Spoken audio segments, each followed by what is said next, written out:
We're exiting a period of growth and relative stability, where after the most destructive war in history, the United States rose to power.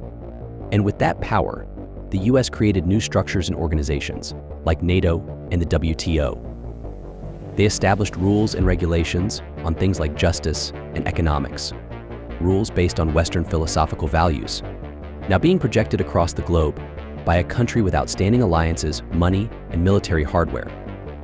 And for a time, another great empire challenged these with their own ideology and alliances, trading with their own bloc and cooperating with their own partners. Nonetheless, it couldn't last.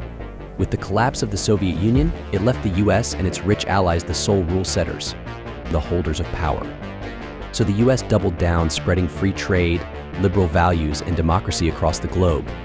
But when you're the global leader, you get to choose when you follow the rules and when you don't.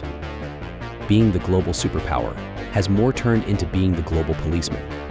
Because for the last several decades, the US has continued to violate its imposed norms and ideals that have built the whole global system on.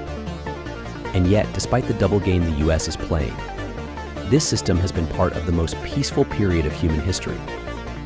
But we are facing a new kind of war that the US and China are fighting right now.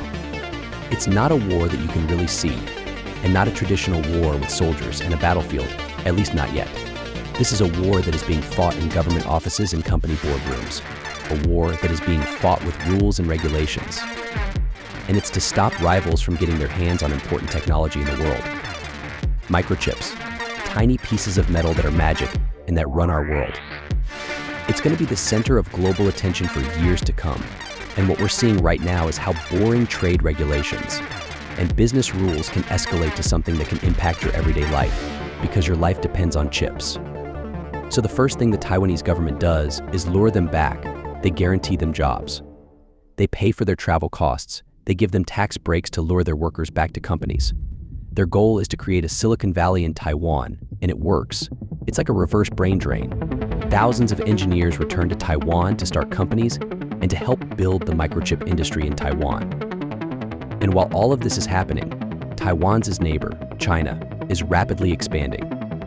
With developing the fastest growing economy in the world and creating a bloc with some of the most powerful countries in the world, Taiwan is being increasingly threatened by China, who is also redesigning their borders with other countries and beginning disputes with their neighbors in the South China Sea. In conclusion, the world is undergoing unprecedented change as we confront a new kind of war. With China becoming the first country in 32 years to surpass 50% of the American GDP, the path ahead remains uncertain.